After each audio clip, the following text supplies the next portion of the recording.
সব মুক্তিযোদ্ধার কবর একই ডিজাইনের হবে বললেন মুক্তিযুদ্ধ বিষয়ক মন্ত্রী।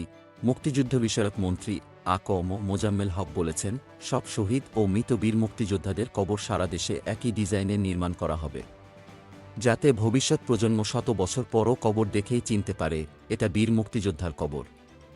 বৃহস্পতিবার ২০ জুন দুপুরে সিরাজগঞ্জের কামারখন্দ উপজেলায় পলাশডাঙ্গা যুব শিবির স্মৃতিসৌধ ও জাদুঘর প্রাঙ্গণে মহান স্বাধীনতা যুদ্ধের সময় প্রতিষ্ঠিত বেসরকারি সাবসেক্টর পলাশডাঙ্গা যুব শিবিরের মুক্তিযোদ্ধা জনতা মিলন মেলায় প্রধান অতিথির বক্তব্যে তিনি এ মন্তব্য করেন। মন্ত্রী বলেন, ৭১-এর মহান মুক্তিযুদ্ধে নেতৃত্বের পর্যায়ে থাকলেও পরবর্তীতে জিয়াউর রহমান মুক্তিযুদ্ধের চেতনাকে নির্বাসনে পাঠিয়েছিলেন। জিয়াউর রহমান মুক্তিযুদ্ধে একজন অনুপ্রবেশকারী। যদিও তিনি নামে মুক্তিযোদ্ধা ছিলেন, মুক্তিযুদ্ধের সেক্টর কমান্ডার ছিলেন, জেট ফোর্সের অধিনায়ক ছিলেন, তবে তিনি যে একজন অনুপ্রবেশকারী এবং প্রকৃতপক্ষে মুক্তিযুদ্ধের চেতনাকে বিশ্বাস করেন না, সেটা প্রমাণ করেছিলেন ১৫ আগস্ট বঙ্গবন্ধুকে হত্যার মধ্য দিয়ে। আ.ক.ম মোজাম্মেল হোসেন বলেন, মুক্তিযোদ্ধাদের মাসিক ভাতা বাড়ানোসহ অন্যান্য দাবি নিয়ে আলোচনা হবে মুক্তিযোদ্ধা কমান্ড কাউন্সিলের নির্বাচনের পরে।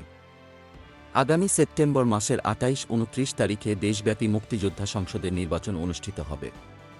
মন্ত্রিপরিষদ বিভাগের সচিবকে প্রধান নির্বাচন কমিশনার করা হয়েছে, তিনি সেপ্টেম্বর মাসে নির্বাচনের তফসিল ঘোষণা করবেন। তিনি আরও বলেন, বাংলাদেশে মুক্তিযোদ্ধাদের সম্মান অনেক গুণ বাড়িয়ে দিয়েছেন প্রধানমন্ত্রী শেখ হাসিনা। আপনারা সঙ্গে থাকলে বীর মুক্তিযোদ্ধাদের দাবি পূরণ করা হবে। চিকিৎসার ব্যাপারে মুক্তিযোদ্ধাদের জন্য ঢাকায় উন্নত ২২টি হাসপাতালে সর্বোচ্চ চিকিৎসার জন্য স্পেশাল বরাদ্দ দেওয়া হয়েছে।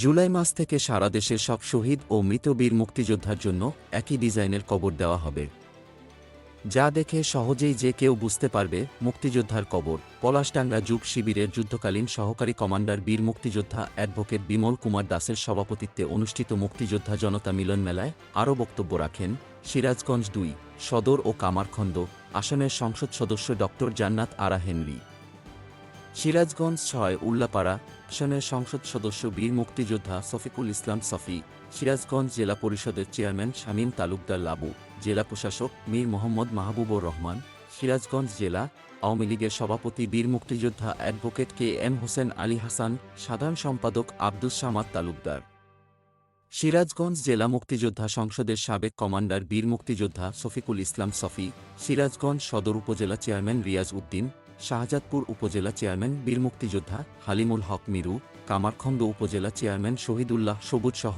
অন্যরা। অনুষ্ঠান শেষে ১৯৭১ সালে পাক বাহিনীর দেওয়া আগুনে ক্ষতিগ্রস্ত পরিবারকে আর্থিক সহযোগিতা তুলে দেওয়া হয়।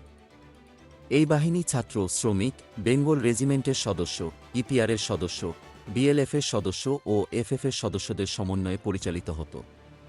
এই পলাশডাঙ্গার বীর মুক্তিযোদ্ধাদের সঙ্গে এই অঞ্চলে মধ্য অদ্রঘাট ১৯৭১ সালের ১৭ জুন পাক বাহিনীর সঙ্গে সম্মুখ যুদ্ধ অনুষ্ঠিত হয়। যুদ্ধ পরবর্তী সময়ে পাক বাহিনী এই এলাকায় বহু নিরীহ মানুষের বাড়িঘর জ্বালিয়ে দেয় এবং বহু নিরীহ মানুষকে হত্যা করে। পলাশডাঙ্গার বীর মুক্তিযোদ্ধারা সিরাজগঞ্জ, পাবনা, বগুড়া ও রাজশাহীর কিয়দাংশে পাক বাহিনী রাজাকার আলবদর আল-শামস বাহিনীর বিরুদ্ধে প্রায় ৫১টি সম্মুখ যুদ্ধে অংশ নেয় এবং ৩টি থানা দখল করে নেয়।